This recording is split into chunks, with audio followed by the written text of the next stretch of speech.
ಕರ್ನಾಟಕಕ್ಕೆ ವರುಣನ ಕೃಪೆ, ರೈತರಿಗೆ ಬಿಗ್ ರಿಲೀಫ್ ಸಿಗ್ತಾ ಇದೆ. ರಾಜ್ಯದ ಬಹುತೇಕ ಜಲಾಶಯಗಳಿಗೆ ಬಂತು ಜೀವ ಕಳೆ. ಇದೀಗ ಕರ್ನಾಟಕದಲ್ಲಿ ಎಲ್ಲಾ ನದಿಗಳು ಆಲ್ಮೋಸ್ಟ್ ತುಂಬುತ್ತಾ ಇದ್ದಾವೆ.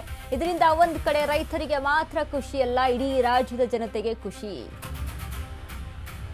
ರಾಜ್ಯದ ಬಹುತೇಕ ಜಲಾಶಯಗಳಿಗೆ ಜೀವ ಕಳೆ ಬಂದಿದೆ. ಕಳೆದ 2 ತಿಂಗಳಿನಿಂದ ಮುನಿಸಿಕೊಂಡಿದ್ದ ಮಳೆ ರಾಯ. ರಾಜ್ಯಾದ್ಯಂತ ವರುಣ ದೇವ ಅಕ್ಷರಶಃ ರೌದ್ರ ನರ್ತನವನ್ನ ತಾಳ್ತಾ ಇದ್ದಾರೆ. ಮಲೆನಾಡು ಕರಾವಳಿ ಪ್ರದೇಶಗಳಲ್ಲಿ ನಿರಂತರ ಮಳೆ ಸುರಿತಾ ಇದೆ.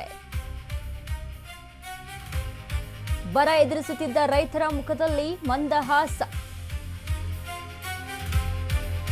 ಉಕ್ಕಿ ಹರಿಯುತ್ತಿರುವ ನದಿಗಳಿಂದಾಗಿ ಪ್ರವಾಹ ಪರಿಸ್ಥಿತಿ ಎದುರಾಗುವಂಥದ್ದು.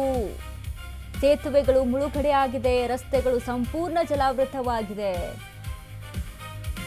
ಇನ್ನು 3 ದಿನಗಳ ಕಾಲ ಇದೇ ರೀತಿ ವರುಣ ಅಬ್ಬರಿಸ್ತಾನೆ. ಅದರಿಂದ ಆಗುವಂತ ಸಮಸ್ಯೆಗಳು ಕೂಡ ಅಷ್ಟೇ. ಕರ್ನಾಟಕದ ಎಲ್ಲೆಲ್ಲಿ ಪ್ರವಾಹ ಸ್ಥಿತಿ ನಿರ್ಮಾಣವಾಗಿದೆ. ಹಾಗಿದ್ರೆ ರಾಜ್ಯದ ಯಾವ ಡ್ಯಾಂನಲ್ಲಿ ಎಷ್ಟು ನೀರಿದೆ? ಆಲ್ಮಟ್ಟಿ ನಾರಾಯಣಪುರ ಗರಿಷ್ಠ ಮಟ್ಟ 33.31 ಟಿಎಂಸಿ, ಇಂದಿನ ಮಟ್ಟ 29 ಟಿಎಂಸಿ. ಗರಿಷ್ಠ ಮಟ್ಟ ಹಾರಂಗಿಯಲ್ಲಿ 8 ಟಿಎಂಸಿ ಇದೆ, ಇಂದಿನ ಮಟ್ಟ 7.75 ಟಿಎಂಸಿ. ಗರಿಷ್ಠ ಮಟ್ಟ ಹೇಮಾವತಿಯಲ್ಲಿ 37 ಟಿಎಂಸಿ, ಇಂದಿನ ಮಟ್ಟ 26 ಟಿಎಂಸಿ ಇದೆ. ಇನ್ನು ಕೆಆರ್ಎಸ್ 49 ಸದ್ಯ, ಇಂದಿನ ಮಟ್ಟ 20 ಟಿಎಂಸಿ. ಕಬಿನಿಯಲ್ಲಿ 19 ಟಿಎಂಸಿ ಇರುವಂತಹದ್ದು ಗರಿಷ್ಠ, ಈಗ 18 ಇದೆ.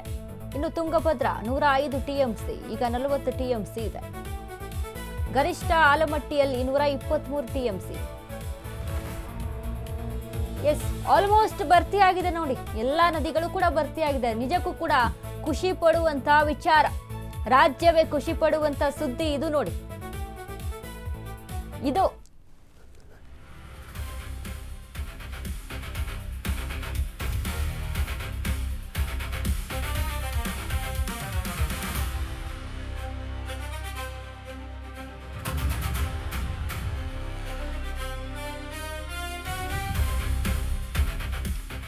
ಎಲ್ಲ ನದಿಗಳು ಕೂಡ ಉಕ್ಕಿ ಹರಿತಾ ಇದೆ. ಗ್ರಾಮಗಳು ಜಲಾವೃತಗೊಳ್ತಾ ಇದೆ. ಇನ್ನು ಕನ್ನಡ ಜೀವನಾಡಿ ಕೆಆರ್ಎಸ್ನಲ್ಲಿ 20.477 ನೀರು ಸಂಗ್ರಹ. ಹೇಮಾವತಿ ಜಲಾಶಯ 77.66% ಭರ್ತಿಯಾಗಿದೆ. ಆಲ್ಮಟ್ಟಿ ಡ್ಯಾಂಗೆ 91.76% ನೀರು ಬಹುತೇಕ ಭರ್ತಿಯತ್ತ ಜಲಾಶಯಗಳು. ರೈತರಲ್ಲಿ ಹೆಚ್ಚಿದ ನಿರೀಕ್ಷೆ. ಮಳೆ ಮುಂದುವರಿದ್ರೆ ನದಿ ಪಾತ್ರದ ಜನರೇ ಎಚ್ಚರವಾಗಿರಬೇಕು. ನದಿಗಳ ಸುತ್ತಮುತ್ತ ಇರುವಂತಹ ರಾಜ್ಯದಲ್ಲಿ ಮಳೆ ಅಬ್ಬರ ಮುಂದುವರಿಯುವ ಸಾಧ್ಯತೆ ಇದೆ. ಜನ ಎಚ್ಚರಿಕೆಯಿಂದ ಇರಿ. ಪ್ರಮುಖ ಜಲಾಶಯಗಳಿಗೆ ಜೀವ ಕಳೆ ತಂದ ಮೇಘರಾಜ. ಎಸ್ ನೋಡಿ, ಆಲ್ಮೋಸ್ಟ್ ಎಲ್ಲವೂ ಕೂಡ ಭರ್ತಿ ಆಗ್ತಾ ಇದೆ. ನದಿಗಳು ಕೂಡ ಭರ್ತಿ ಆಗ್ತಾ ಇದೆ. ಹಾಗಾಗಿ ನದಿಗಳ ಸುತ್ತಮುತ್ತ ಇರುವಂತಹ ಜನರು ತುಂಬಾ ಎಚ್ಚರಿಕೆಯಿಂದ ಇರಿ. ರಾತ್ರಿನೇ ನದಿ ನೀರು ಹೆಚ್ಚಾಗಿ ಬಂದು ಬಿಡಬಹುದು, ಅಥವಾ ಇನ್ನೂ ಸಮಸ್ಯೆ ಆಗ್ಬಿಡ್ಬೋದು. ದಯವಿಟ್ಟು ಅಲ್ಲಿಂದ ಸುತ್ತಮುತ್ತ ಇರುವಂತಹ ಜನರು ಎಚ್ಚರಿಕೆಯಿಂದ ಇರಬೇಕು. ಆಲ್ಮೋಸ್ಟ್ ಏನಾದರೂ ಈ ರೀತಿಯಾಗಿ ಏನಾದರೂ ಕಂಡು ಬಂದ್ರೆ, ಹೆಚ್ಚಾಗಿ ನದಿ ತುಂಬ್ತಾ ಇದೆ, ಒಳಹರಿವು ಹೆಚ್ಚಾಗ್ಬಿಟ್ಟಿದೆ, ಯಾವಾಗ ಬೇಕಾದ್ರೂ ನೀರು ಬಂದು ಬಿಡ್ಬೋದು ಅನ್ನುವಂಥ ಸಿಚುವೇಶನ್ ಇದ್ರೆ ಮುನ್ನೆಚ್ಚರಿಕೆವಾಗಿ ಅಲ್ಲಿಂದ ತೆರಳು ಬಿಡೋದು ಸೂಕ್ತ. ಅಲ್ಲಿರುವಂಥ ಜಿಲ್ಲಾವಾರು ಆಗಿರ್ಬೋದು, ಅಲ್ಲಿರುವಂಥ ಜಿಲ್ಲಾಧಿಕಾರಿಗಳಾಗಿರ್ಬೋದು, ಅಲ್ಲಿರುವಂಥ ಅಧಿಕಾರಿಗಳು ಕೂಡ ಇದ್ರ ಬಗ್ಗೆ ಗಮನ ಹರಿಸ್ಕೊಂಡು ಜನರಿಗೆ ಸುರಕ್ಷತೆಯತ್ತ ಅಲ್ಲಿ ದಾರಿ ಕೊಡಬೇಕು. ಸರ್ಕಾರ ಕೂಡ ಗಮನ ಹರಿಸಬೇಕು. ಇತ್ತ ಎಲ್ಲೆಲ್ಲಿ ನದಿಗಳು ತುಂಬಿ ಹರಿತಾ ಇದೆಯಲ್ಲ, ಏನು ಒಳಹರಿವು ಹೆಚ್ಚಾಗ್ತಿದೆಯಲ್ಲ, ಅಲ್ಲೆಲ್ಲವೂ ಕೂಡ ನೋಡಿ. ಈಗ ನಾವು ಗಮನಿಸ್ದಾಗೆ ನಾವೊಂದು ಏನು ಅಂಕಿ ಅಂಶವನ್ನ ಕೊಟ್ಟಿದ್ದೀವಿ.